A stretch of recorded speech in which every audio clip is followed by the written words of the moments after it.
You're listening to the Faith Breathed Hope podcast, episode number 204. Today I speak with former senior pastor, university president at Southeastern University and Oral Roberts University, founder and director of the National Institute of Christian Leadership and Global Servants, Dr. Mark Rutland, on how to die young, as old as possible.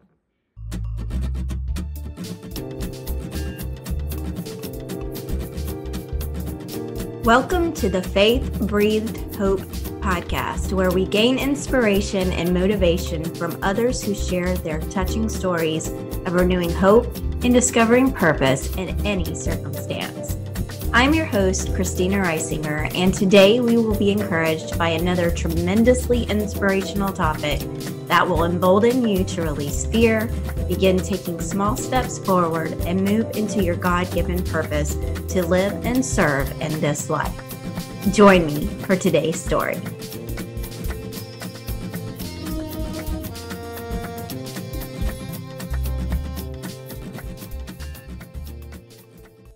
Hello and welcome back to Faith Breathed Hope. I am your host, Christina Reisinger, and today I am here with Dr. Mark Rutland. Hey, Dr. Mark Rutland, how are you? Hi, Christina. I'm very well. Happy to be talking with you. I'm glad that you're here too. We're going to get into some of your accomplishments, one in particular that I'm excited to tell everybody about. But first, I would like for you to open up and share maybe something that you think is interesting about yourself that maybe not everyone in your circle knows. Well, one thing is I was raised in a family that moved frequently at a high level. I went to 25 schools before I finally graduated from high school. And that was all. I didn't repeat any grades, so I want to make that clear. I went to 4 schools in the first grade and then 25 before I graduated. Wow. And did you say you're a military family or? Right at the very beginning, my dad was a paratrooper, and Okay. and then after that, really, we speeded up when we got out of the military. My dad was an interesting guy. We were never unemployed. We didn't live out of the boot of a car or anything like that. He just would hear about some job in California, make a phone call. He always got it, and we Okay. just move. Yeah, I've come home from school and found a moving truck in our driveway. Wow. I even once they came and got me at school and Okay. said we're not going back to the house, we're leaving. I always thought we were in the witness protection program. I did. Oh my goodness. And I know that you're an author, so I wonder if does that have anything to do with sparking your interest in writing? I know the things that you write probably are more nonfiction, but that sounds very interesting. I could see my imagination going wild with all that. Yeah, I did actually in a side way. My mother, my parents were both extremely bright, high levels of native IQ.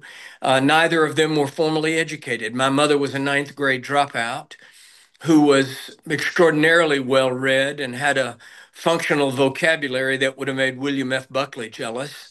That's She just believed if one could read, one could learn anything. And she absolutely. constantly inundated us with books. Yeah. And by the time I was in the 5th grade, I did have a real dream to be a writer, and not the kind of books I've wound up writing through the ministry and through leadership, but I thought I would be Ernest Hemingway, but um, I had a 5th grade teacher. In fact, I wrote about it in a book I wrote called Dream.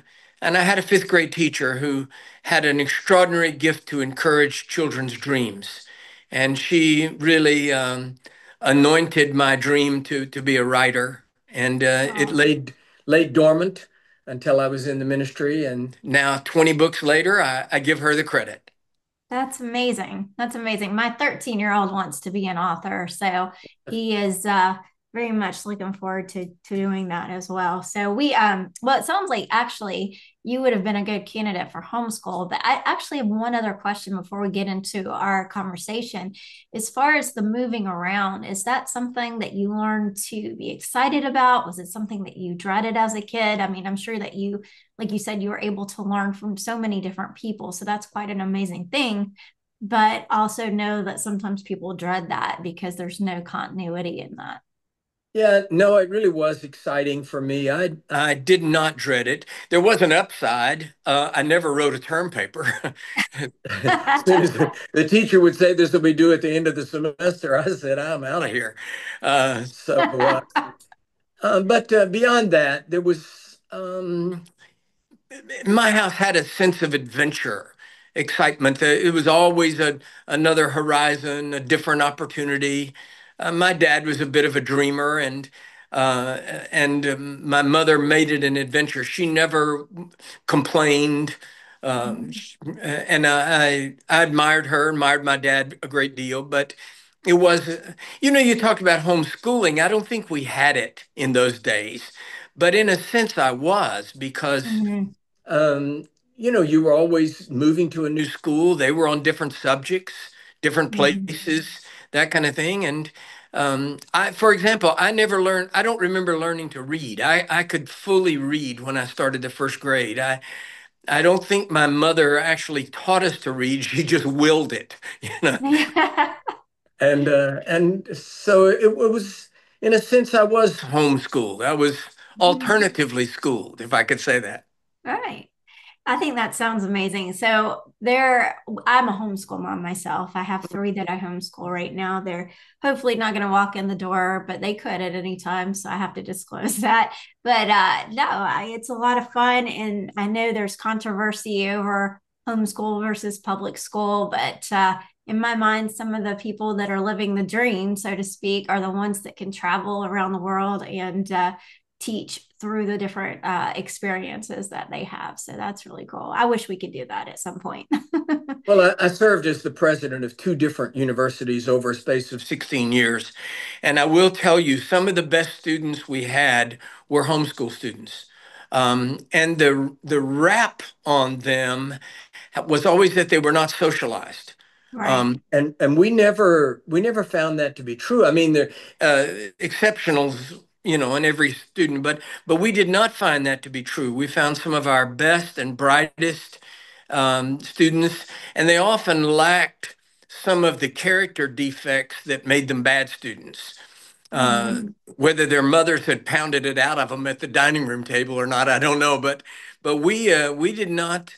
We were not reluctant to have homeschool students. We found them to be good students, and this non-socialized rap.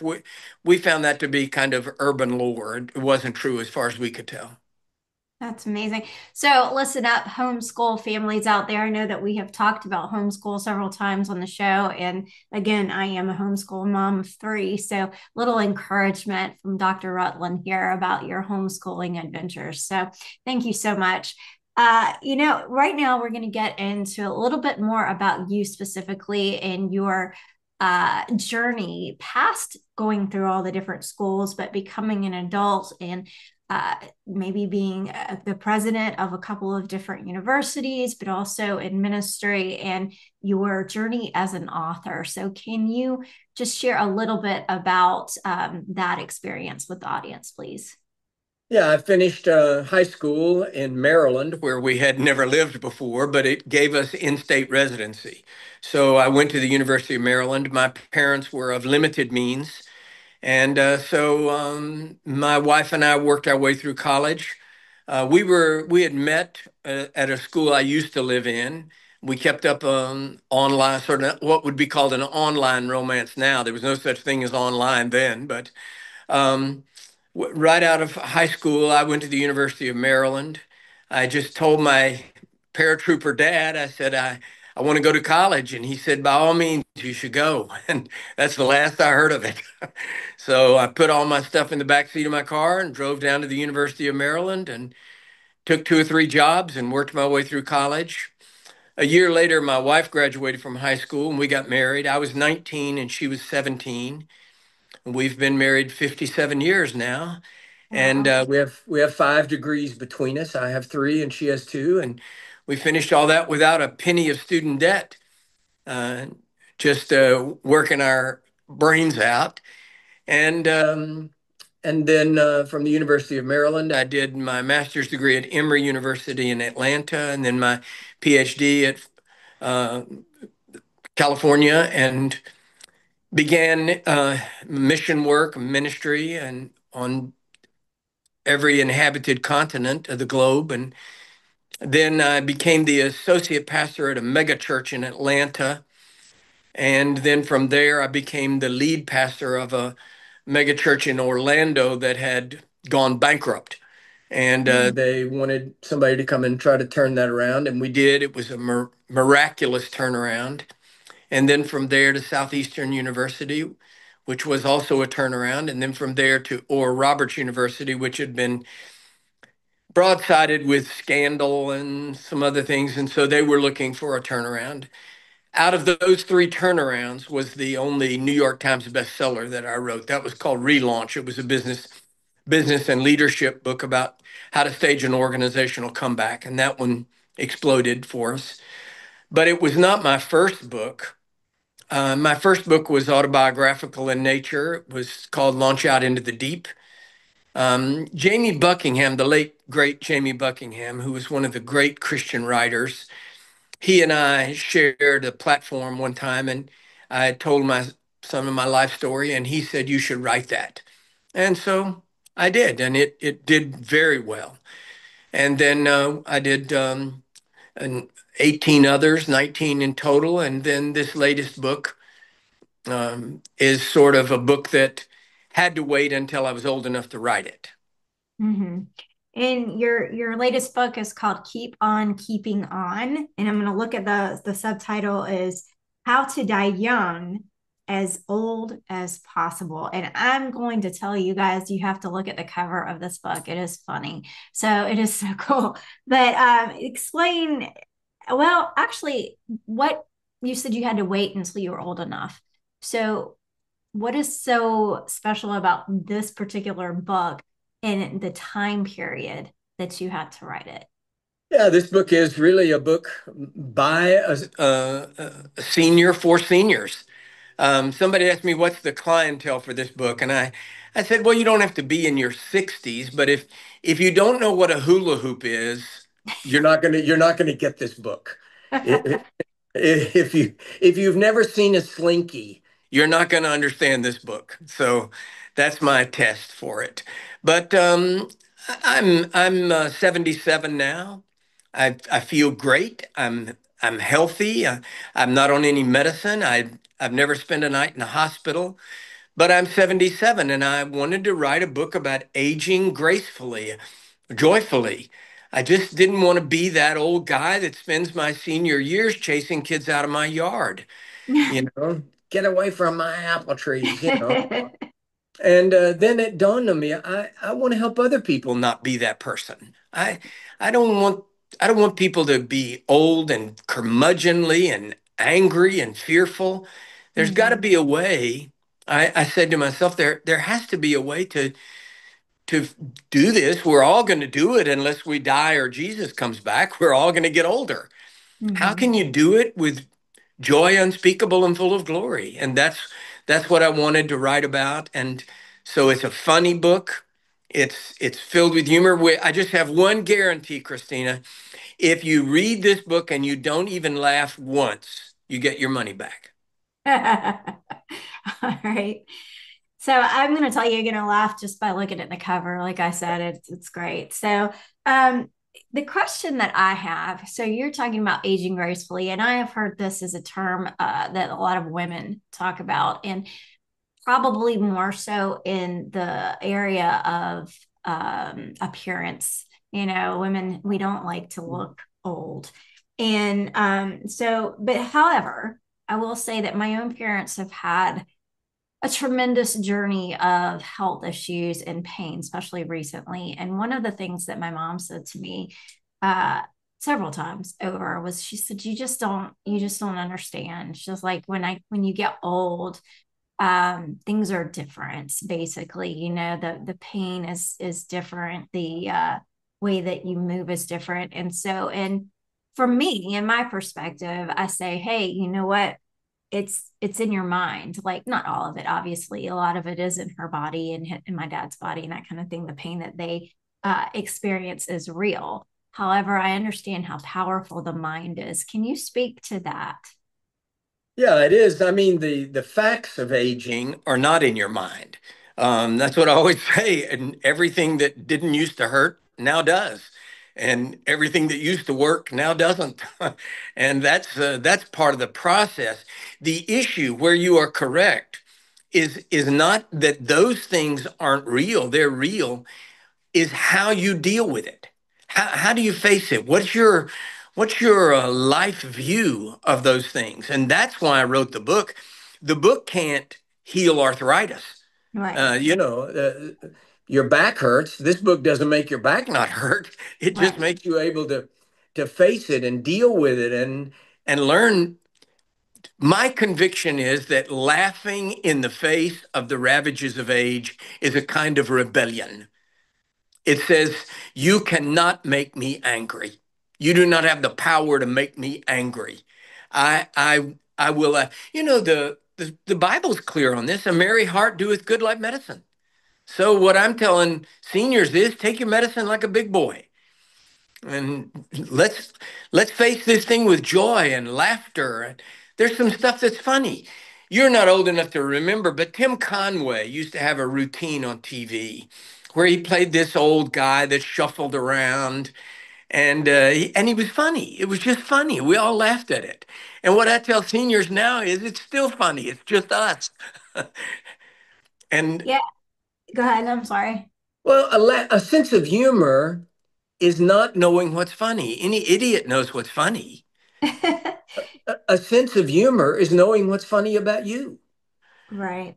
There And used to be, there are things in life for which the only emotionally balanced and spiritually mature response is a good belly laugh. There's some stuff Mhm. that's funny. And if you can learn to laugh at it, you can walk through this aging process with joy. Right, right. There used to be a magazine. Now, this is funny because I was a very young child reading the Reader's Digest. I didn't know a lot of children that would read that, but there was one article that was in there. It's called "Laughter is the Best Medicine." Did Hmm. you ever read that, or do you remember any of that? Yeah, it was a little column in the Reader's Yeah. Digest. Yes. Yes. It appeared every month in the Reader's Hmm. Digest. Yeah. Yeah. Yes. I I used to hadn't thought love. about it, but that's what I'm saying in this book. Yeah. Take your medicine. Take your medicine. Very good. Um, so the question for me right now is the fact that there's a perspective, and you say you can move forward, and you're not going to get rid of the arthritis. You're not going to get rid of the pains and the fact that your body doesn't work the same. Although we do know that through certain things like nutrition and Yes. exercise and things like that, we can make things a little better. But some of these things are inevitable. What happens when uh, you say, hey, you're going to go through this, and you're telling people that, hey, you need to find the perspective of laughter, the perspective of joy into this. And somebody says, well, there's no joy. I'm hurting every single day. How am I possibly going to find the ability to laugh when my pain level is a 7 out of 10? Yeah, and obviously there are limitations on anything, but what I would say is the power of the mind, the power of your attitude, especially for those of us who are believers. And that's huge in my life. I can't I can't tell other people what is their approach to life, but faith for me gives me the power and the ability to say, I don't have to live subject to those things that attack me. I can, to a certain extent, live above them, Mhm. and to live with joy and to see what's funny in a thing. Here's what I'm going to say to people my age is this: you can be mean if you want to. There's no payoff in it. Right. Some nurse is coming toward you with a hypodermic in her finger. I say, don't make her angry. Yeah, for sure. For sure. Um, I listened to a sermon the other day and I'm trying to think who it was. It may have been a John Maxwell. It was either John Maxwell or Tony Evans. Those are the two I keep listening to lately. But it was talking about this idea of fear versus faith. You can go through life and you can say, hey, I am afraid. And it doesn't necessarily mean that you're scared. It could be that you're pessimistic, that you think that things are not going to go your way.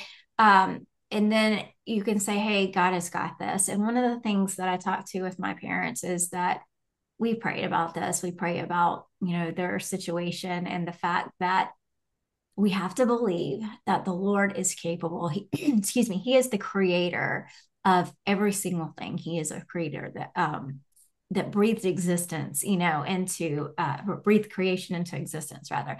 And so we talk about that, and I say, listen, if He is able to heal you, but the question is, will He?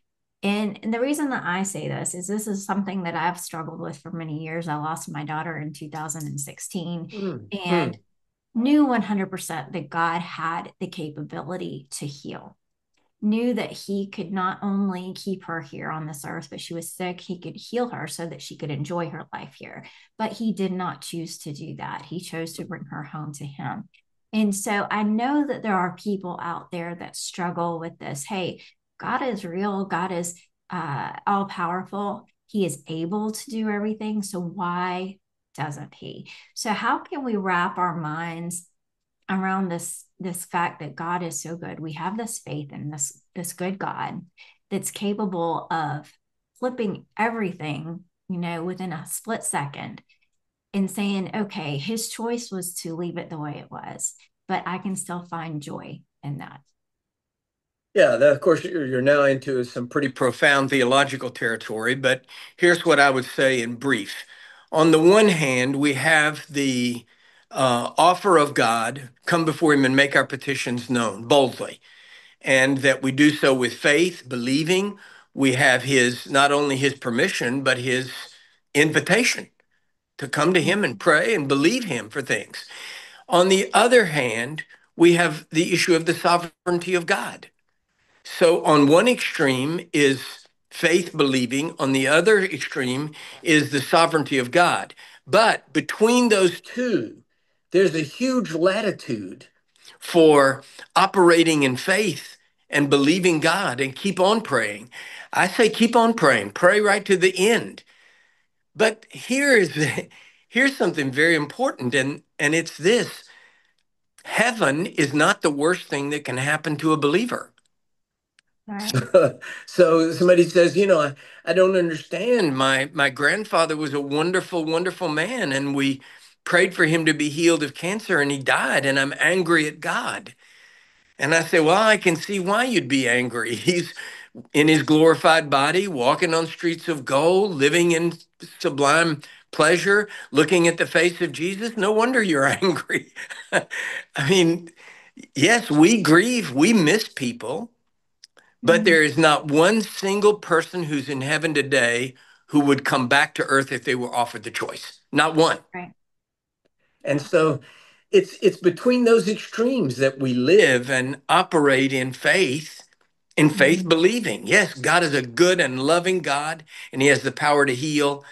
But at the final analysis, God is God. He's sovereign. And His will is good for us even when we don't perceive of it. So Mhm. we live in that terrain. Right. And back to your book. So first of all, I thank you for that. Because I do believe that it's real that people are staying, they're staying here on earth because of all the things that they've gone through. And, daily I listen to people. Daily I have messages from people. How was like the big thing now is how was your 2024, right? And so they're like, oh, I'm glad to say that 2024 is gone and now I'm going into 2025. So I'm like, that's a difference of a second, so yeah, how much has actually changed. But, this idea that last year, and this happens every year, but last year was so heavy. I just spoke with somebody I hadn't spoken with in a long time, and they're like, I lost this person and this person had this diagnosis. And it's just, I'm ready to move on to the next step.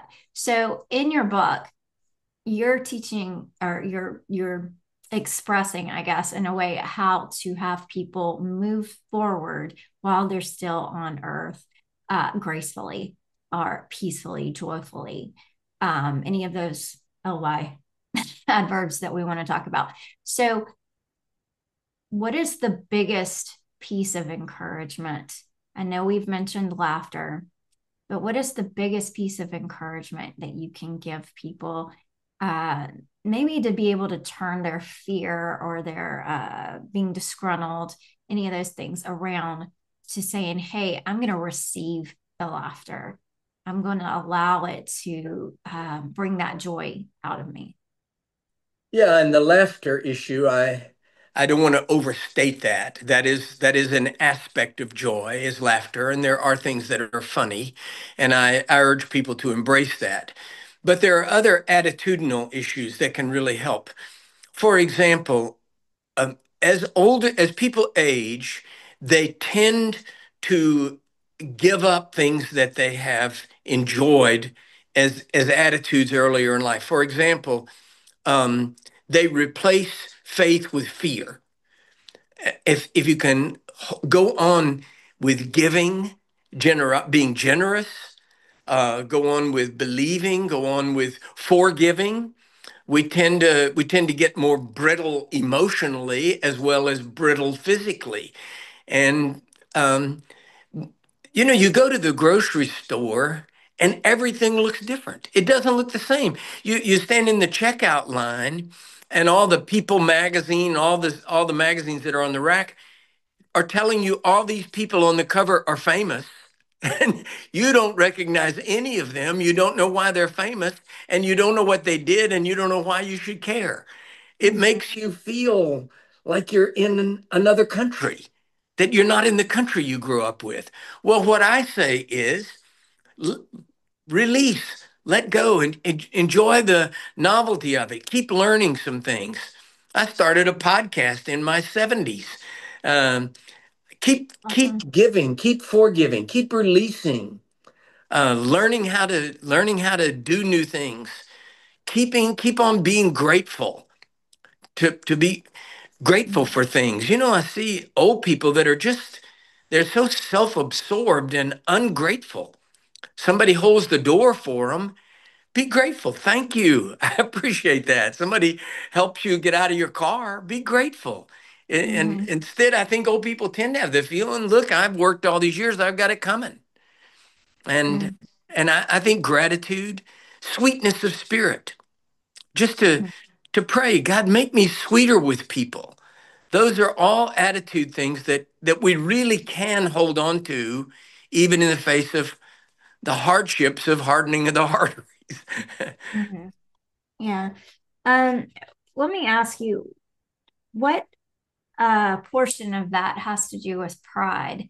You know, Mm. saying, "Hey, I've always been able to do these things, and it's not necessarily that I don't appreciate you opening the door for me or helping me out of my car, but I've always been able to do that, and now I can't. So that upsets me greatly. So it cannot be a pride issue as well." That's a very astute observation. You're exactly correct. It can be pride. Um, I, I always say never turn down an offer of help. It blesses the other person to help you, and it gives you the kind of humility. Somebody reaches their hand out to you.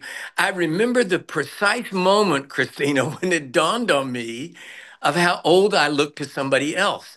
I had gone to preach at a small church in another state for a student of mine. It was a student appointment. And I went to preach for him. After the service was over, it was an evening service. I started down the back stairs toward the parking lot with this young guy's wife. And as we started down the stairs, she reached over and put her hand on the back of my elbow.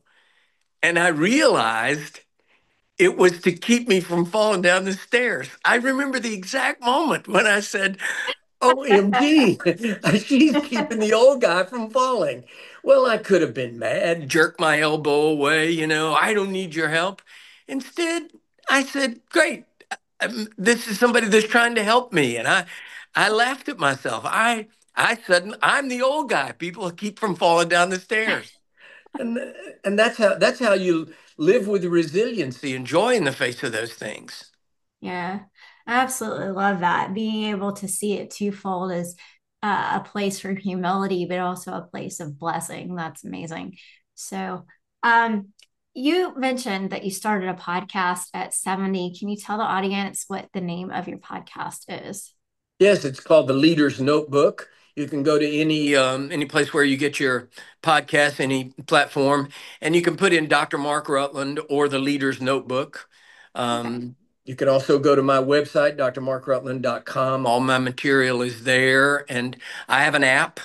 You can go wherever you get apps. Go to the Dr. Mark Rutland app or to our ministry's website, which is Global Servants, and find out about our work internationally, our girls' homes, um, all of the work that we do that way.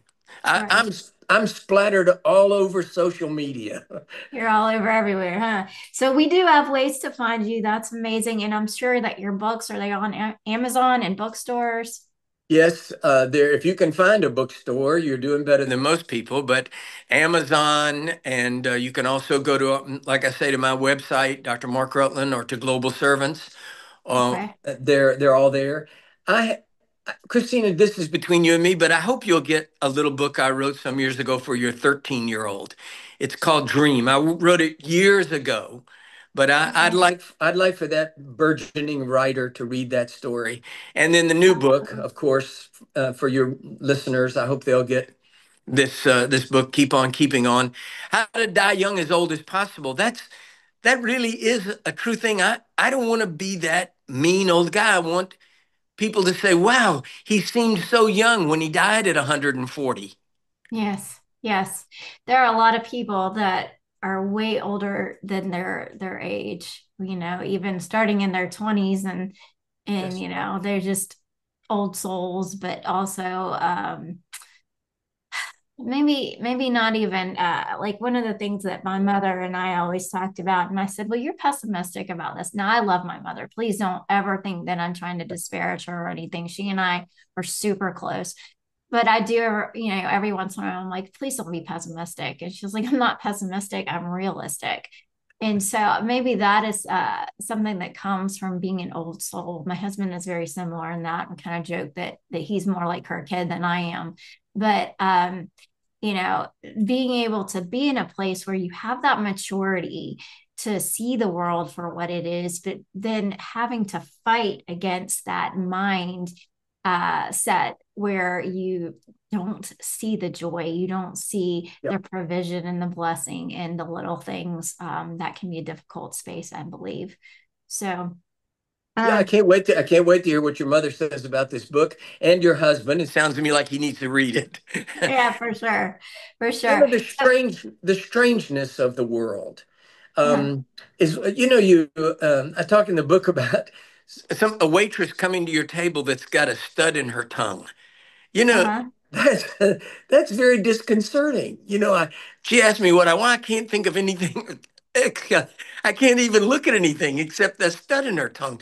Well, I never had that when I was your age. There were no waitresses with studs in their tongues.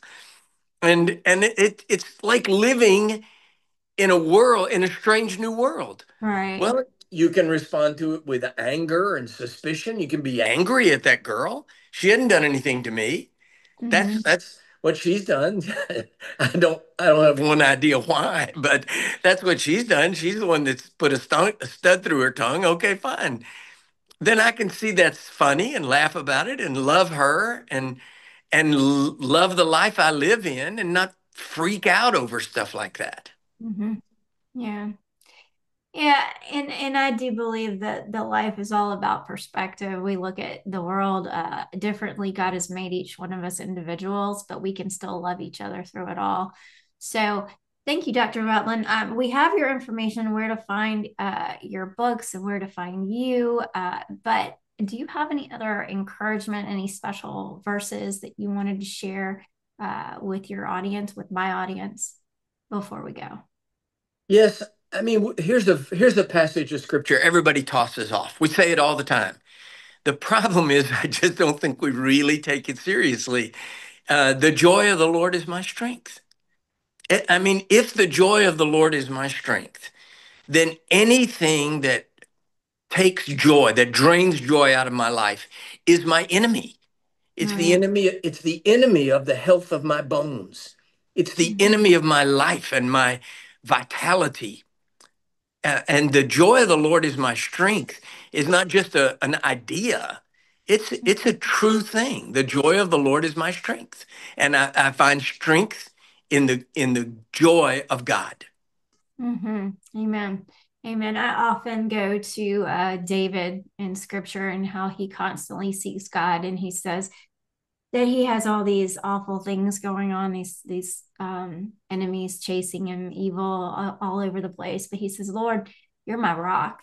He said, you are my stronghold. You are my safe place, my fortress, my refuge. And so within those things of having refuge and a stronghold and safe place, that is the joy that he gives us to be able to make another step forward. So thank you so much for being on Faith Breathed Hope. Actually, I'm going to ask you, since we already did it one time, to remind the audience where they can find you, and then we'll say goodbye. Good. They can certainly find my podcast, The Leader's Notebook. They can also put in Dr. Mark Rutland. It'll probably pop up. I have a website, drmarkrutland.com, and also Global Servants, which is the greater ministry, especially our girls' homes. And then I have an app, the Dr. Mark Rutland app. I hope they'll find all those places. God bless you, Christina. It's been a joy to be with you. Thank you, Dr. Rutland.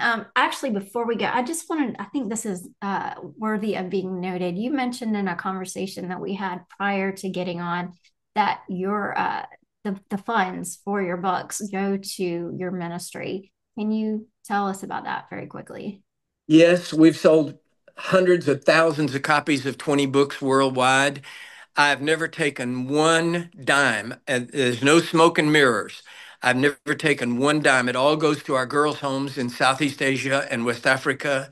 So every book anybody buys is buying breakfast and new shoes for little girls on 2 continents. Love it. Love it. Thank you so much. That's very admirable. And it was wonderful having you here on Faith Breathed Hope.